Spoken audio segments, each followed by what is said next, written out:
Thought I'd make this a crow Indian. I want to take advantage of the hairstyle photos that I took about, God, it's got to be, well, it's 2006 on the Little Bighorn. It was an anniversary of Custer's last stand, and this is a crow Indian that was there.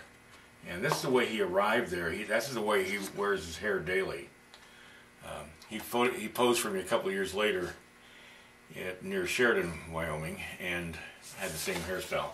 But it's a traditional crow hairstyle, and I've got a lady coming over tomorrow to show how this is braided, because it's braided in a certain way, and I can't really tell exactly, which part of the hair goes where and what, whatever. And so she's going to come over tomorrow just to show me, and I'm going to just come in long enough to video her hair being braided so I can get the feel for it. But it's a great face. I mean, it just really is. It stands out, very unique. He was rather stunning, and this is a shirt that Michael Terry had made. The reason I printed this out in black and white, you can see detail a little bit better in black and white than you can in color, because sometimes color distracts your eye. So that's what I'm going to do today, is work on his body. I'm not sure what I'm going to have him do. I'm definitely going to put the Buffalo Robe on today sometime, so I'm going to go start the clay softening up right now. Alright, I'm going to be working on the lower part of the leg here. Michael Terry has been an Indian model. I first met him in 1991 here in Ennis. He was visiting Rocky Hawkins, who was an incredible artist himself, and Rocky asked me if I'd like to take part in a modeling session with Michael, and I said absolutely. And Michael wrote out, he recreates clothing, Indian clothing of all tribes and time periods, and he makes them exactly the way they would have been made by the people at that time.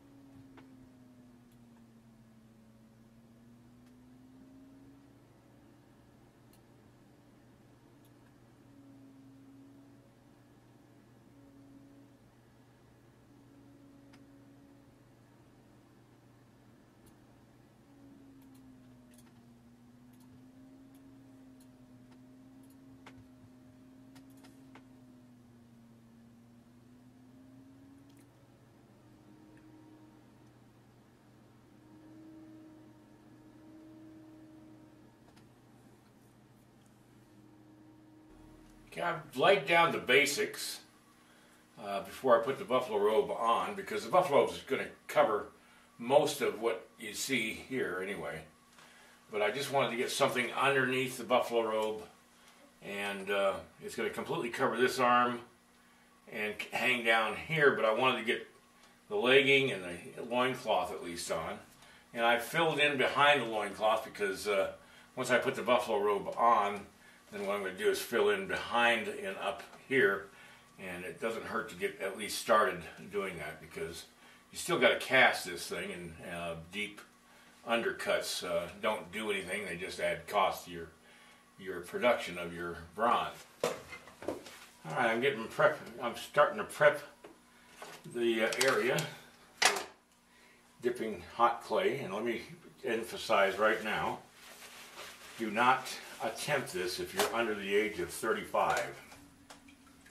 Now I'm letting it drip into the pan. Okay, I'm going to go over his left shoulder first. And I'm going to do this carefully as I can.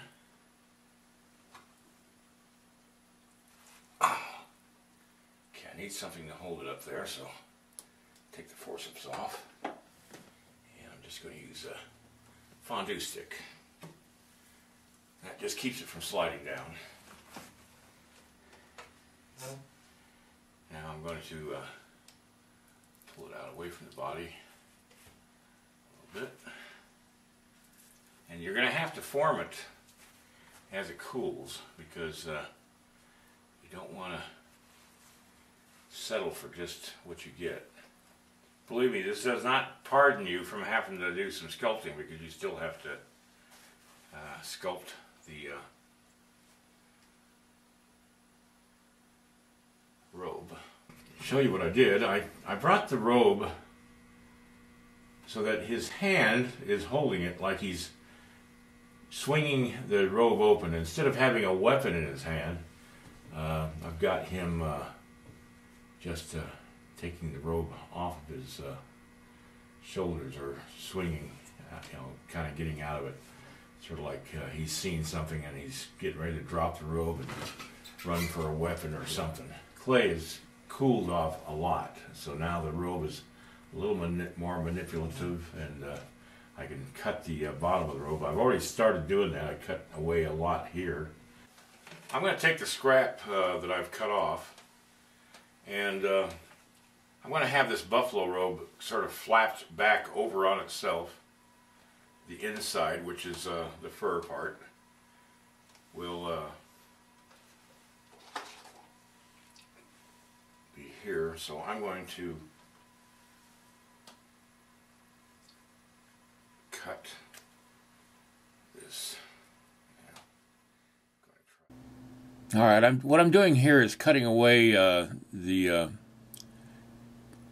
buffalo robe, or the cloth, a little bit to make it look like a buffalo robe. The uneven edges of a full skin of a buffalo that this guy is wearing over his back.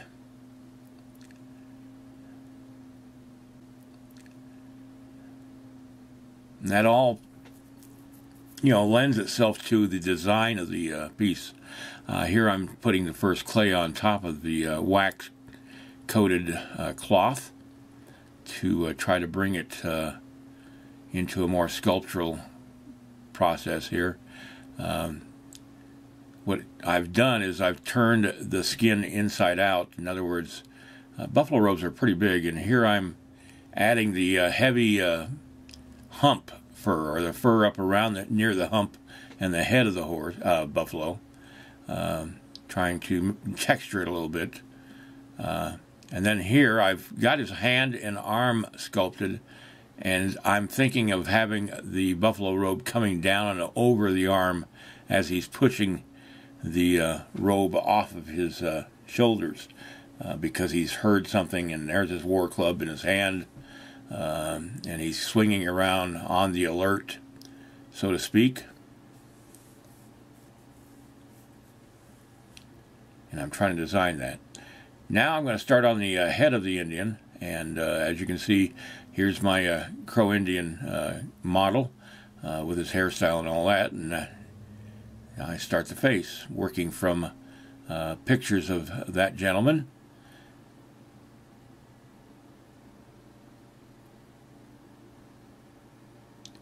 Now this is a true form armature skull, or foam skull underneath the clay. And I'm forming the clay on top of that skull.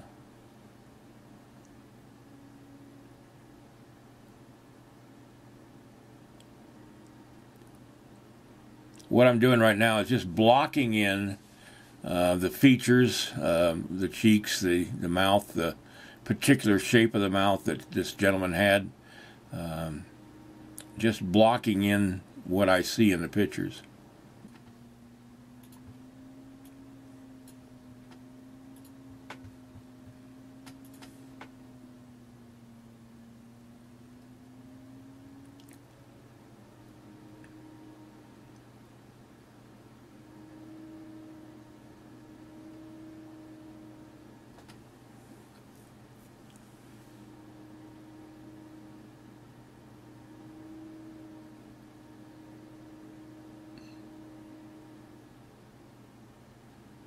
As you can see, I've worked the mouth to look a little bit like his mouth, the area around the mouth anyway.